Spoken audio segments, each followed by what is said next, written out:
বিষ স্যালাইনের জেরে একজন প্রসূতির মৃত্যু হচ্ছে, 7 দিন পর একজন সদ্যজাতের মৃত্যু হলো। মমতা বন্দ্যোপাধ্যায় সেই স্যালাইন নিয়ে একটা বাক্য খরচ করলেন না, উল্টে তিনি চিকিৎসকদের ঘাড়ি দায় চাপালেন। 12 জন চিকিৎসককে সাসপেন্ড করলেন মমতা বন্দ্যোপাধ্যায়। কি বললেন আজ নবান্নের সাংবাদিক বৈঠক থেকে?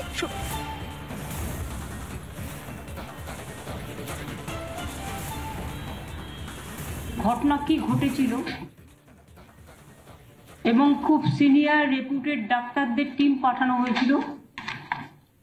তাছাড়া সিআইডিকেও একটা রিপোর্ট করার জন্য বলা হয়েছিল, মানে দেখে এসে অ্যাকচুয়াল ইনসিডেন্ট সবার রিপোর্ট পেয়ে এখানে chief secretary, health secretary present আছেন। সিএস আপনাদের একটা জিস্ট বললেন এবং তাতে পুরোটাই আপনারা দেখতে পাচ্ছেন।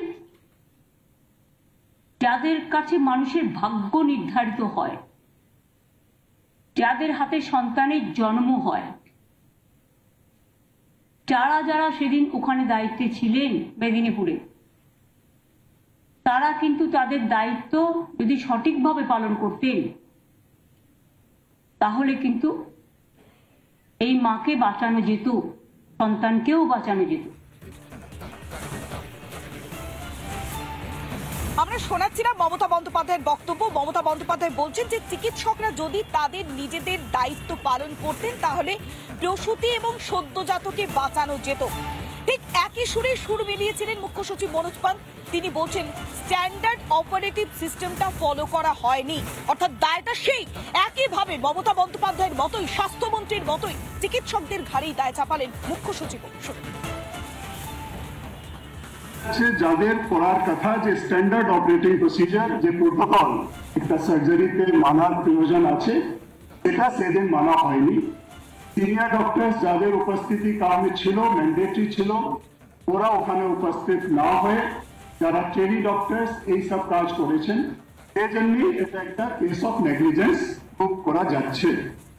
আমরা ড্রাগস ব্যাপারে যেটা আছে, যেটা সেদিনও আলোচনা হয়েছিল, এই ফার্মের মাধ্যমে যত মেডিসিন সাপ্লাই করা হয়েছিল, they have been kept out of use। সব হসপিটালস থেকে, সব মেডিকেল কলেজ থেকে নির্দেশ দেওয়ার পরে ওটাকে ব্যবহারে আনা হচ্ছে না।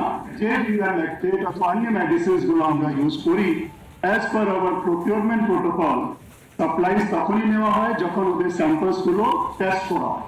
এই ক্ষেত্রে যেহেতু রিয়ালেক্টেড নিয়ে কথা উঠেছে, আমরা ওই ফার্ম থেকে কেনা সব মেডিসিন, সব সাপ্লাইজকে টেস্টিং এর জন্য বাদ দিয়ে দিয়েছি, এখন ওটা ব্যবহার করা হচ্ছে না।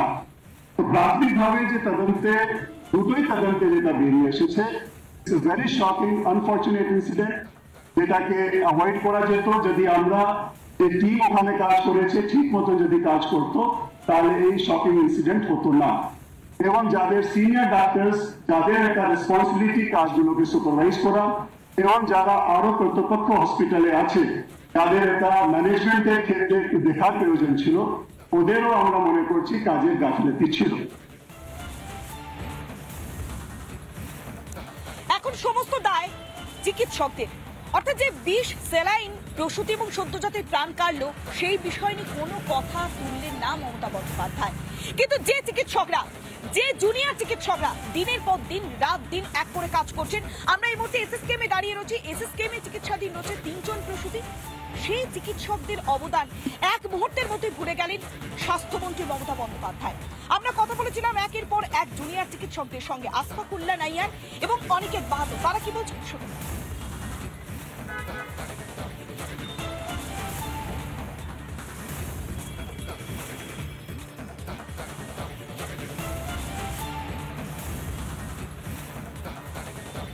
আমরা সাধারণ মানুষ, সাধারণ ডাক্তার হিসেবে যেটা মনে করি যে কোনো করাপশনের লিঙ্ক থাকতে পারে, কোনো ধরনের দুর্নীতির লিঙ্ক থাকতে পারে।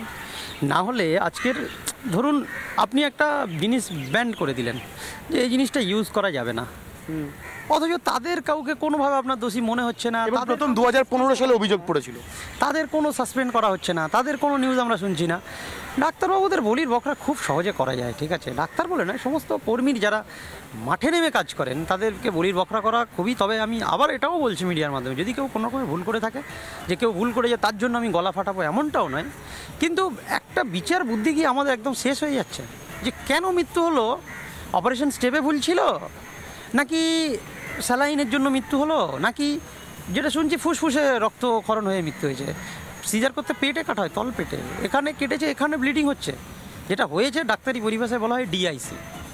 এটা খুব পরিষ্কার যে এই প্রসঙ্গে আজকে মাননীয় মুখ্যমন্ত্রীর যে স্টেটমেন্ট, সেই স্টেটমেন্টের পরিপ্রেক্ষিতে যেটা বলতে চাই সেটা এটাই যে আজকে বলতে হয় যে এই ঘটনার জন্য জুনিয়র চিকিৎসক বা সিনিয়র ডাক্তাররা দায়ী, এটা অত্যন্ত লজ্জাজনক এবং অমানবিক পদক্ষেপ বলে আমি মনে করি। এবং জোরালো কণ্ঠে আমি জানিয়ে দিতে চাই এই কথা যে West Bengal junior doctors front এই সাসপেনশনের পর চুপচাপ বসে থাকবে না।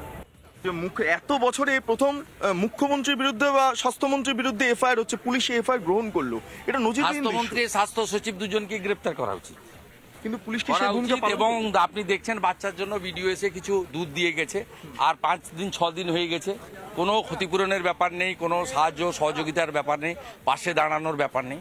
বাচ্চার দায়িত্ব আমি নিয়েছি, পূর্ণ ওর মানুষ করাবে ওর বাড়ির লোক, আমি অর্থনৈতিক দায়িত্ব আমি পুরো কাঁধে তুলে নিয়েছি, পরিবারের দায়িত্ব নিয়েছি। মুখ্যমন্ত্রী এক্ষুনি ঘোষণা করলেন 5 লাখ টাকা ক্ষতিপূরণ এবং সরকারি চাকরি, এক্ষুনি ঘোষণা করলেন।